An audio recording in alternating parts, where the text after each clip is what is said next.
Welcome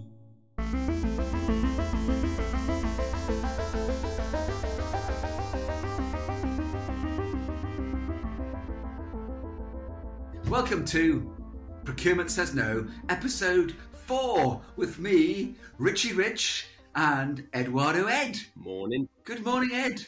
Hello. How are we? And welcome back from your holes. How was your holes? Oh, it was lovely. It was for. Bali and Indonesia. Indonesia is a third world country, but Bali's on the up. You know, lots of tourism, reliant on tourism. You know, they're not spoilt by 40, 50 years of rampant tourism and, you know, capitalism and commercialism. Perhaps one day we could return to a world and a life like that. Yeah, not in Britain. I must say, coming back to Manchester Airport after being in what is a third world country, Bali Airport is fantastic and very efficient. And then coming into Manchester, what a miserable experience that is. What an awful, awful airport. And a mess, dirty, horrible. Whereas Bali was clean, beautiful. Tirade over. Anyway, episode 4, we're going to talk about some news. We're going to talk about tools and techniques in procurement. Right, so in the news, we have from supply management, it turns out that the government may have panic bought PPE during the COVID pandemic, according to supply management. The Public Accounts Committee says the Department of Health and Social Care conducted some checks, found bids that were suboptimal, but then they bought the products anyway. Shock! Who knew? Woo! PPE MedPro, which was accused of using government connections to win £200 million of contracts without any track record of delivery of PPE, and was set up in May 2020, suggested that there were strong indications of procurement failing. Shock! Shock! We should do stunned silence again. Surely no potential for dodgy dealings there. That's not news. That's just total corruption in government, allegedly. Also in supply management, again, the Public Accounts Committee, they've been busy. Delays to the new Government Emergency Services Network, the ESN, mean that £9.5 million of additional costs for the ambulance service, £6 million for the fire service, police 125 million on top of 2 billion spent already on the project. Motorola was contracted as a key supplier for ESN, but also provides the existing Airwave mobile radio network. And the Competition and Markets Authority suspect foul play as they think that the delays to the ESN will create more profits for Motorola of £1.1 billion. The ESN was originally due to go live in 2019, but Motorola will continue to provide services to the ESN project. Good progress was being made in securing a new service supplier. We're talking about Kraljic later, but that sounds like they've just made Motorola their bottleneck supplier. So that's brilliant. Exactly. In supply chain dive, Hydro Flask owner Helen of Troy shifts bottle production from China to the Western Hemisphere. Its near-shoring project, it says, will help diversify geopolitical risk, enhance responsiveness, and reduce inventory. Also providing quicker transit times, speed to market, and process standardization. That's funny that, because they were all the reasons for offshoring 20 years ago. I'm just thinking, though, just offshoring bottle manufacture to China, high mass, low value, doesn't lend itself to offshoring, does it? They're nearshoring it now. They've decided that was a bad idea. In other news, who knew? Rishi Sunak's family firm, Infosys, signed a $1 billion deal with BP before the Prime Minister opened new North Sea licenses, which included BP. Who would have thought it? The CEO of one of Infosys' other major clients, Shell, also joined Rishi Sunak's new business council set up a couple of weeks ago. So that's great, isn't it? It's all good to know that we're keeping it clean with the government. In other news, I was just checking out the podcast statistics. Little did we know, episode 2 of Procurement Says No got to number 5 in the Nicaraguan management podcast charts. And episode 3 has been similarly riding high. But last time we're looking, it was at number 20 in the Nicaraguan management charts, just ahead of a podcast called The Anxious Achiever. And just behind a podcast called Como lo haría un director? Ooh, and if anybody can translate that for us into English. I think it means just like a director would, or you're a director, or you're a director. But there you go. So number 20 and number, what was it, 5 in the Nicaraguan charts. Doing well. I think they will ask us to go over there and do a live podcast. Yeah, I think they I just bloody hell hope so. I've got some other news. More news. Zip. Because we can't not mention Zip. Co-founder and CEO Roger Zapade has sat down with Jack Cassell of NASDAQ to discuss Zip's inclusion in the 2023 High Achievers tech support type things. So good news for Zip. They're going places. On Zip, so I did a little bit of research because I thought, they're referred to as intake to procure. Intake to procure. We have got some acronyms in procurement, haven't we, in sort of P2P and stuff. So we've got purchase to pay, P2P, requisition to pay, R2P, source to pay, order to cash, O2C, so source to pay, S2P. Now we have I2P, intake to procure. So I had a bit of a look online and I tried to look at what intake to procure is. I haven't got a Scooby. I've got no idea. Oh, they made that up. Well, I just had a look at intake to procure. I looked at their website. I've read this IDC report, which is entitled Zip Intake to Procure ? Yeah, what hype cycle we on now? I don't know why it's written so poorly. We on now. What hype cycle are we on now? And it talks about this intake to procure. It just sounds like P2P. Yeah. It just sounds exactly the same. It's just some sort of workflow with some analytics. But the graphics on the Zip website are fantastic. Lots of smiling faces, people sending workflow messages to each other, in essence. I don't really understand it. But what I would say, just so that we're not just promoting Zip for the sake of a couple of sets of earbuds, which haven't arrived. They're lost. They're lost in the post in the same way as the SIPS conference tickets have been lost in the post. Precisely. So there are some other companies doing the same thing. There's somebody called Orchestro, Digiproc, Raindrop. Keep falling on my head. And Zip. So you heard it first here. If you think of investing in a firm, they sound like they're at the head of the hype cycle. One of them may succeed, perhaps maybe the other three won't. They could be worth billions. Yeah. So this is a new feature. Ed's tip for the top. Remember, investments can go up as well as down. Or down as well as up. Orchestro offers an innovative sourcing platform that significantly reduces the amount of time required by both sourcing practitioners and suppliers and commonly yields meaningful spend savings and improved supplier engagement. Well, there you are. And then Zip offers a compliant, seamless and transparent purchasing platform that provides improved efficiency, faster transactional activity, greater oversight of purchasing and spend data, and improved supplier collaboration. Didn't we have that anyway? Isn't that what Cooper would say, SAP, Ariba, all the rest of them out there? Wouldn't they all say that? Yeah, and they were saying it 20 years ago. But there you go. They've all grown. I think we talked about this a couple of episodes ago. They've all grown and they've been taken over and they've been closed down and they've been spoilt. Maybe Zip's the getting back to what clients actually want. I don't know. And they will succeed because if you look at Zip's client base, they've got a really strong client base in the US by the look of things. But hype cycle, defo, what will come through, don't know. Has it really changed in procurement on technology in the last 30 years? I think the jury's out. Yeah, the jury is still out. But let's see how they get on. I mean, Ed's tip for the top is possibly one of those four, but Zip seem to be getting some good PR, not least from Procurement Says No, of course. But next time you're in a management meeting, use the phrase I to P. I to P.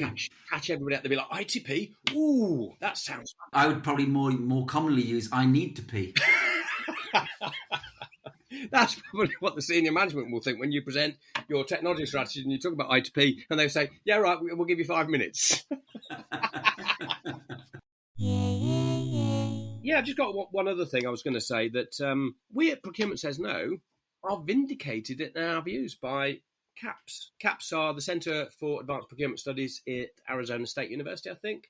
And basically they said, according to almost 200 supply chain executives, the 5 most important themes requiring attention in 2026 will be ESG, we've done that. Yeah. Supply chain resilience, we've sort of touched on a bit. Cost efficiency, obviously every podcast we're talking about procurement. Implementation of technologies, covered that. Yeah. And strategic alignment. And I think we've covered that as well. So, we are on the money.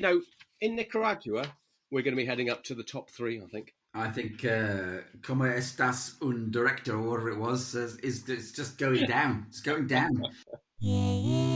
Martin Smith on Linked Up, who is managing director of Talent Drive, did a little bit some time ago about 7.3% growth in procurement salaries in 2023, according to SIP's salary guide. Current inflation at 8.7%. This shows that procurement is behind overall inflation. Does this mean that procurement is undervalued or simply can't keep up with the pace of demand? Don't really understand that sentence. There are so much growth opportunities in procurement, but we must ensure that the economy invest in the profession by companies committing to funding SIPS qualifications, companies investing in procurement headcount, procurement leadership committing to procurement graduate programs, and this one's weird, government allocating more funding to training and development in procurement and building a closer partnership with SIPS. Why would the government need to build a closer partnership with SIPS?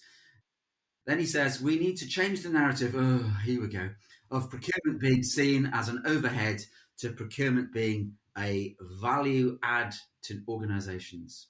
What do you reckon, Ed? Blah, blah, blah. Nothing new there, is there really? And in the public sector, is that so that they can remedy the absolute awful job they did in buying PPE? Yeah. But I guess given that most of PPE was acquired by government ministers and MPs, they probably need the training. I don't think it touched anywhere near a procurement person, did it? It was just was all done in the pub. Yeah, so this is pick this up this week, in fact, from something called Procurement Risk Supply Chain, written by Will Phillips. I'm a bit astounded by this, right? In a bad way. Okay, 1/5 of UK buyers have altered supply chains over geopolitical pressure. Okay, 20%, and 14.5% on top of that are thinking about it. So the war in Ukraine started February last year. We've had COVID. We've had geopolitical tension with China in particular, but we're seeing stuff in the press now about Iran influencing things, etc. Russia will be influencing other nations around the world. Why is that number so low? That seems really low to me. What are we asleep on the watch? Are we asleep? Yeah, we're taking a long time, aren't we? Hang on. Oh, there's something bad going on. Let's have a think about it. Let's wait and see. Wait and see. We point the finger at the public sector procurement to some extent, but what are private sector procurement people doing? This is big stuff. You know, China and others are seen as big threats, and there's lots of stuff written about nearshoring again. There's loads of academics talking about nearshoring, but it will take 5 to 10 years because some stuff's quite difficult to make. I am personally disappointed. Oh.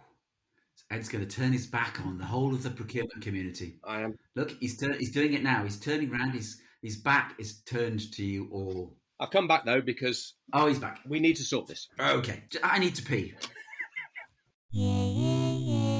Let's sort it by talking about tools and techniques of procurement. Things like dealing with monopolies and duopolies and customer positioning and Boston Consulting Group's stuff on supplier preferencing and SWOTs and force field analysis. Is that a thing? Yeah. Stakeholder mapping, balanced scorecards. I've not heard of this one.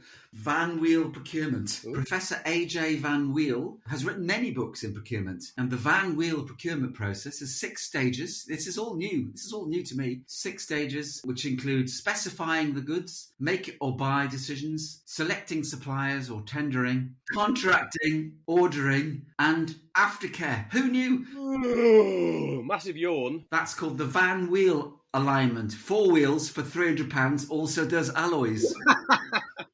I've never heard of Van Weel alignment, but there you go. We've been doing it all this time without knowing. Goodness, is that like a Reliant Robin? Is it actually only got 3 wheels? Obviously cheaper. A lower cost solution. I saw that Kraljic, the Kraljic matrix and the stuff that was written. Kraljic worked for A.T. Kearney, I think. And in 1983, he wrote his article about the Kraljic matrix, which is pretty basic, really, isn't it? It's just a 2x2 matrix, looks at the importance of something you're buying on one axis, the y-axis, that's the one that goes up, and relative spend or spend influence on the bottom axis, or there's variations of that out there in the market. Of all the clients I've worked with, all the environments I've been in, I don't think I've really seen anybody actively using it. Because we've got Kraljic, and I don't really see it get used. We've got Porter's 5 forces. I think Porter's 5 forces is one of those things where you have a workshop, don't you? You get everyone in the room. You go, oh, look, we're going to do Porter's 5 forces. You go, oh, look at the inputs and the outputs and the balancing this and it's all very exciting. And everybody writes it down, and then we go, yeah, okay. And then somebody writes it up. You know, the olden days, it was put on a big flip chart, wasn't it, and stuck to the wall. Now it's done on a screen, but then it's saved and put in a shared drive somewhere, and I don't think anybody ever looks at it again. No, But it was fun while it was fun while we were doing it. I think so, and I think is that a bit of the issue in procurement. So we've got Kraljic or portfolio positioning. You've got Porter's Five Forces, a way of looking at the market to see how competitive it is in reality. Force field analysis, quite a good technique, nice and easy to get your thinking straight. We've got all these different techniques, but really, to what extent are people using them, or are they that obvious that they're just getting on with it themselves? I don't know, but I just rarely ever come across it. I see lots of procurement people renegotiating with the existing supply base. I've seen it used, and I've used it a couple of times, but not very much. I think you use it when you've got to go really back to basics because people don't really understand, or they've been using a supplier for so long, or if stakeholders or procurement people are getting really emotional about the suppliers they're using or whatever. And it's just trying to get onto a fact-based way of thinking of things rather than emotions. Actually, I used it once at an aerospace company. I think it was Lucas Aerospace. They had a supplier which was called Moog. It was Moog who made the keyboards. It was navigation systems or something like that, something high tech. And Moog was a real bottleneck supplier. They were in that top left box of the Kraljic matrix. And I was saying to Lucas, you need to spend more money with them. You need to make them notice you more, and you need to make them more strategic. And it took them a while to get their heads around. But we hate Moog. We hate them. Why would we give them more money? And it was all about, yes, to increase your influence with them. So I used it there, and that was okay. And also, when I was in the water sector, there was some issues with chemical suppliers. Chemicals that the water sector uses are generally fairly commodity. They're commodities.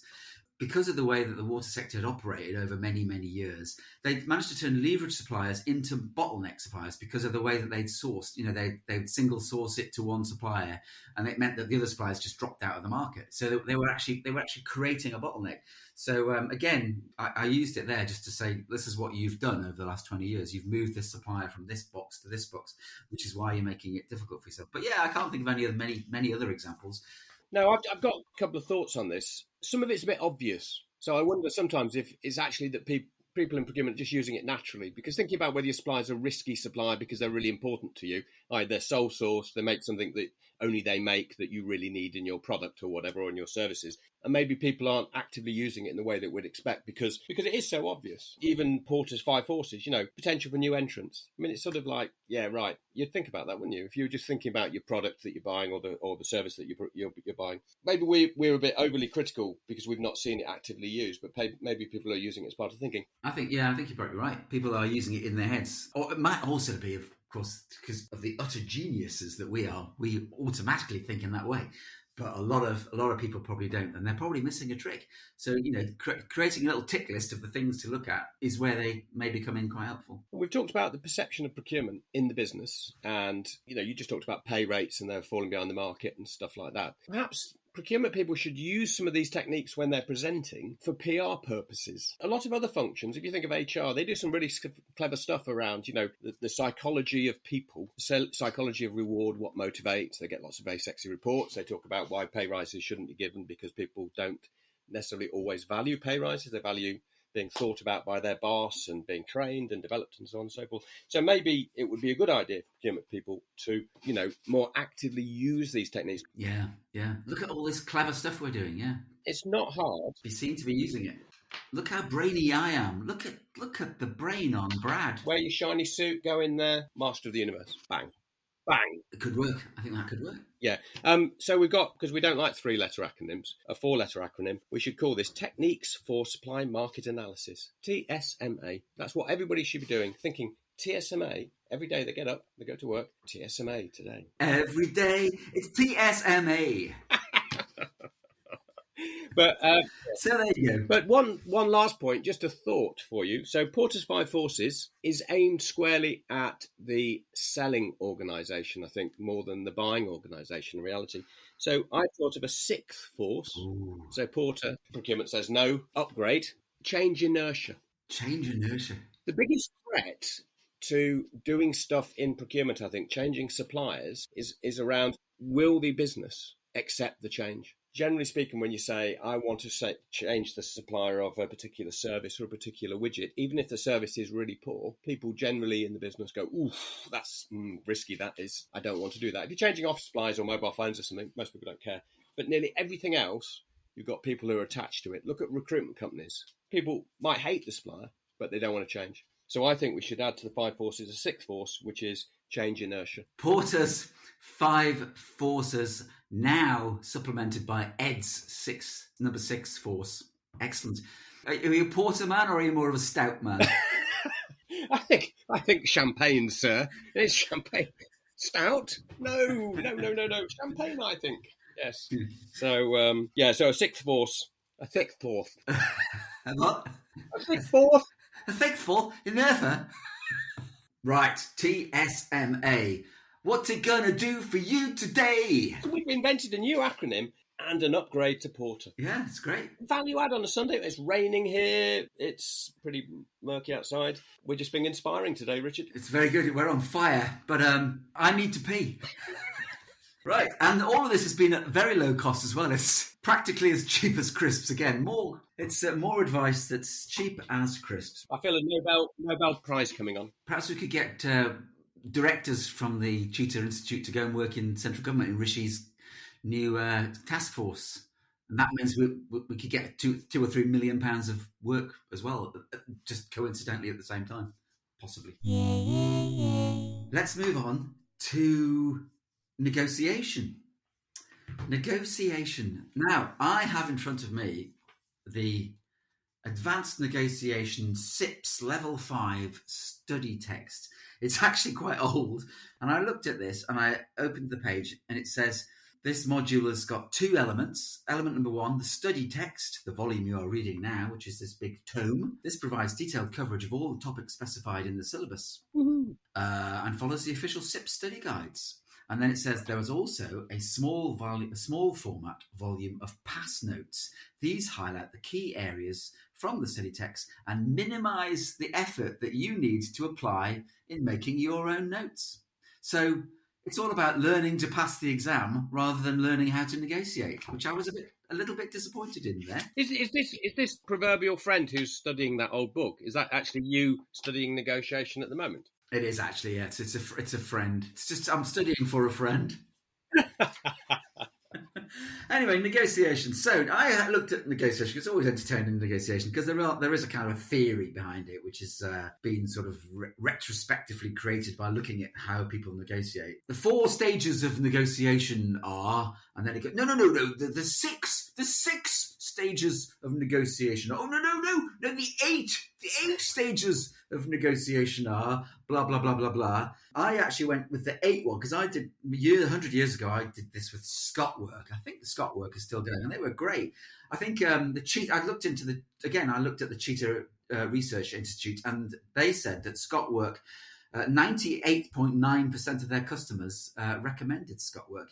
Wow. But I did this 100 years ago, and they filmed everything on an old style video camera, and then they replayed it back to the group and with commentary and feedback, and it was all good. And the 8 stages were like prepare, argue, signal, propose, package, bargain, close, agree. Yeah. And there's various different versions of this.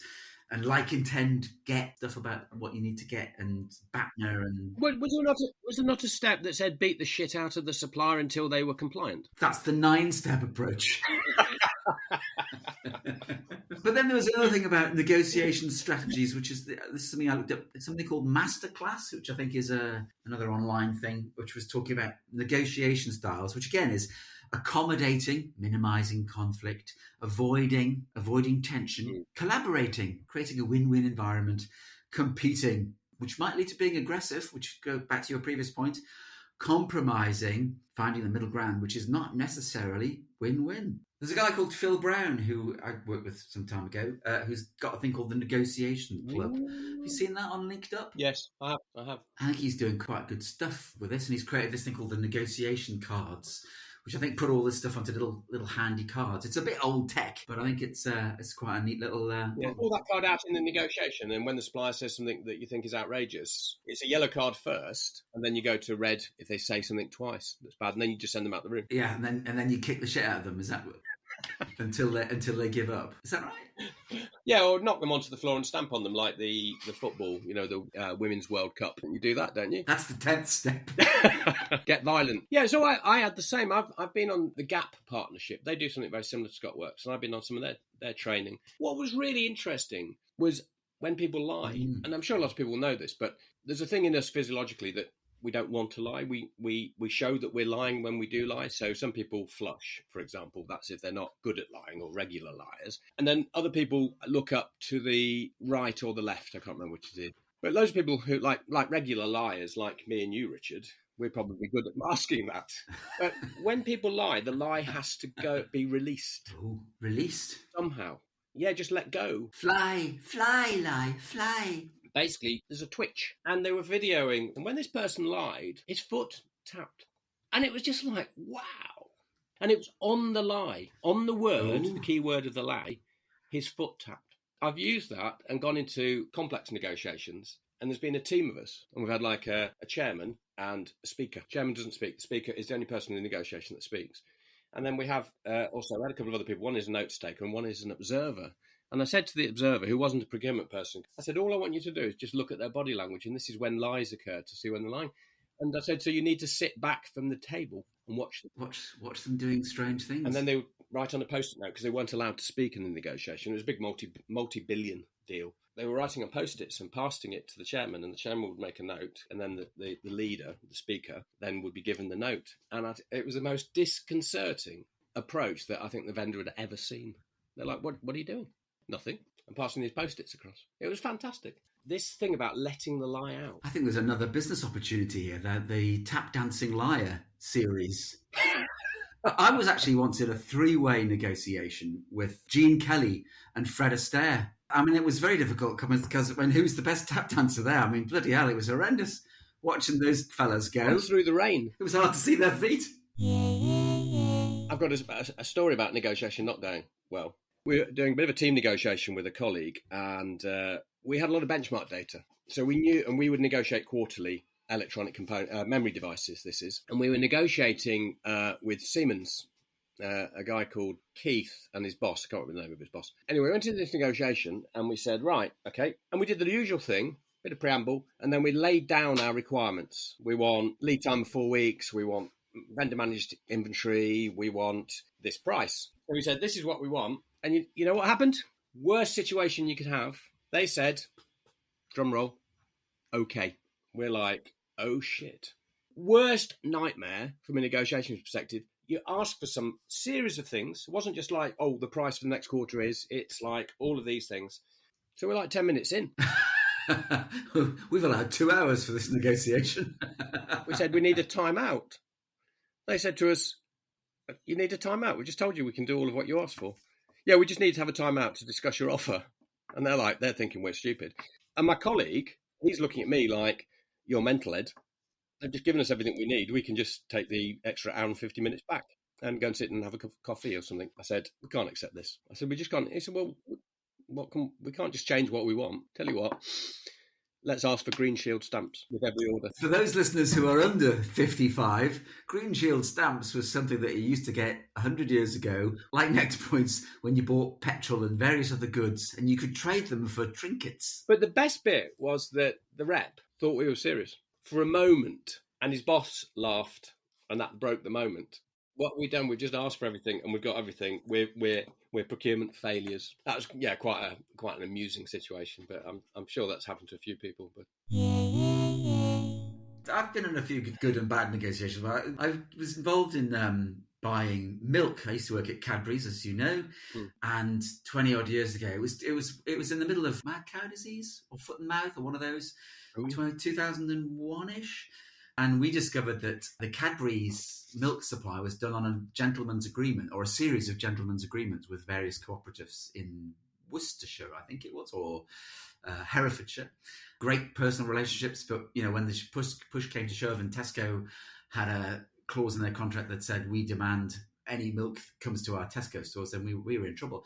So we ended up working with a different cooperative, and we created this big cost breakdown approach to create sort of fairness. And we did a cost model and based on a basket of goods and what was in the milk and how much should the farmers receive and all this kind of stuff. And it was quite groundbreaking in its day, actually. So from having no contract and no deal, we ended up with a new way of working. And then the old supplier had to sign up to that way of working in the future as well, which was actually very fair, but it was a good negotiation. Nice. And then a few months later, and everything had reversed, and there was too much milk in the market. Yeah. Which was great for us because it meant the price was super cheap as chips, cheap as crisps, in fact. And there was a lot of excess milk being poured down the drains. There was a point where the milk price was so low, it wasn't worth the farmers' effort to get it to markets. And it was poured down drains. And that was before, I think it was Kerry and United Dairies came up with a brilliant wheeze of producing cheese. Rather than chucking milk down the drains, they actually started producing cheese and became a big cheese maker. They created huge capacity for cheese making. Of course, there's lots of problems as well, but with milk prices went up.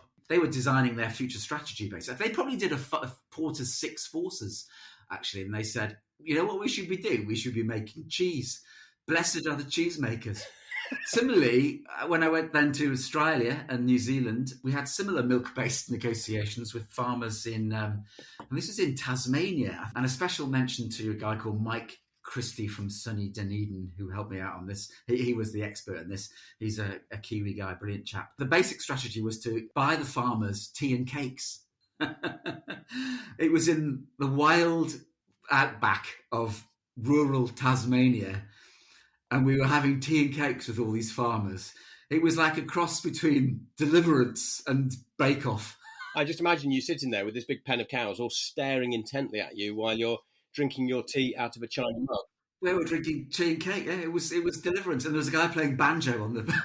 Yeah, and then there's a couple of them with shotguns in the background. But that all went well. That all went well in the end. Tea and cake worked to treat. Just be nice. Just be nice was the answer. Be nice. I did a negotiation when I was at Royal Mail as well with CSC, big American computer business. This was about £100 million a year contract. And we had a gang of four of us negotiating, me and another guy, John, from Royal Mail, and then two guys from CSC, Greg Butler, and a guy called Henrik. Royal Mail had basically terminated the contract. So we had very few cards to play with. And we just smiled and waved, basically. And as CSC raped us, I think we settled on about a £50 million on cost to keep them playing. The final set of negotiations, I think we were so punch drunk by that point, it became listing out, as part of our demands, we were listing out songs by Genesis and Phil Collins. I mean, it dates it a little bit. And he joined in. That's the end of the negotiation. That's all. I've received no reply at all. This is the land of confusion. If we get this negotiation done, it will be against all odds. If you do this, you'll have to follow me, etc., etc. So it was costly, but we did get a smooth transition, and CSC started playing nicely with the other suppliers, and they became a positive part of the overall programme. So it was worth it. For those of you of a certain age, will get some of those things. For those of you under 30, you won't know what I'm talking about. I had, just on the last one on that, I remember talking to a supplier back again at my days at ICL and electronics buying, and I talked to them, one of the suppliers, a bit about negotiation and, what sort of experiences they had on a European basis. They were saying that in the UK, we're shorter and sharper. The negotiation happens more quickly. And they were relaying to me, I think it was in France, and they said the negotiations extend for hours and hours and hours. And it's a sort of, the parties are seeking to wear each other down with time. So they'd got to about 1 a.m. negotiating a contract for a certain type of component. And they said they got so fed up with it, with dealing with their counterparts, who I think were French, but not necessarily French, they started putting the price up. And they said, for every 5 more minutes, we're going to put the price up by, probably, it was cents and francs then. So they said, right, it's just gone up. The price isn't 50 cents now, it's 51. And he said the other party were like, what? Oh, how can that be? And then it then went to 52. And they said that brought the negotiation to a prompt conclusion. A rapid halt, yes. Actually, I remember just an example of a terrible negotiation was, I think you mentioned Carney earlier. We were working with Carney, inventors of the Puma Institute. We got Carney's to prepare a negotiation strategy for our packaging with one of our big suppliers who was Smurfit. It was Kappa Smurfit now. It was Smurfit at the time. And I think we had two big suppliers and then a couple of smaller suppliers, but the majority of the work was with these two big suppliers. I think Smurfit must have had 30 or 40%. And we were looking at cost reduction and all sorts of things. And we went into the room. I think the guy's name was Frank from Smurfit. And he just said no. They just said no to everything. Every point we made, they just said, no, we're not moving. It was... it was extremely high risk from their perspective, just to say no, because they could have, could have potentially lost the business, but there was no way, and they knew there was no way we were gonna try and transition 40% of our packaging spend. So that rolls back to Porter's 6 forces. Yes, the inertia one. It's the inertia one, and I think that's a really, really key point. I think for a lot of the time with existing suppliers, the challenges of change are so great. Yeah. If the supplier recognises that and is prepared to take a modicum of risk, yeah, they ended up sticking absolutely to their original proposal. They didn't move at all on any item. And at the end of it, where we just sort of went, like they're putting the price up sort of thing. I mean, that would have been their next tactic. Okay, unless you agree, we're just going to put the price up. But we ended up just giving up. We just folded and they just ended up winning the negotiation. And they said, they ended up taking us to Cheltenham Racecourse. The Cheltenham races, where we were invited to sit at the top table with the Smurfit with the Smurfit patriarch, which was either these guys held out during our negotiation or these guys are Muppets.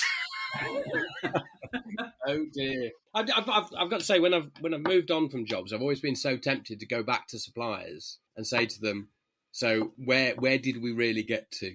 Because you never really know, do you? Yeah. Was that a good deal? Was that a good deal? Yeah, was that a good deal? Was that a bad deal? And I've had a few people I've negotiated with, they said, they're taking off, literally almost started to take the shirt off and said, you can have a shirt off my back as well. Whether that's just play acting or what, because we all act out the game, don't we, really? Muppets. But you went to the races with them, so there's no impropriety there then. Oh, no, not as well. No. Thanks for that £30 million worth of business. Now come to the races with us, won't you? Yes, and have a lovely day. In fact, here's some money to bet with. So, Richard, we'll ramble through there, various topics. What will we do next time? Let's do social value. Let's do social value. And tell you what, why don't we get a guest speaker? Oh, maybe we could reintroduce the recruitment one then. Just do a bit more free form. Yeah, exactly. Things that annoy us in procurement, maybe? That'd be good. Do we take the mickey a bit? We've got social value. Maybe we do recruitment, no promises, and things that annoy us in procurement. Yeah, and then we can be up the charts in all of Central America. That's next time. See you then. Super. Grand. Bye.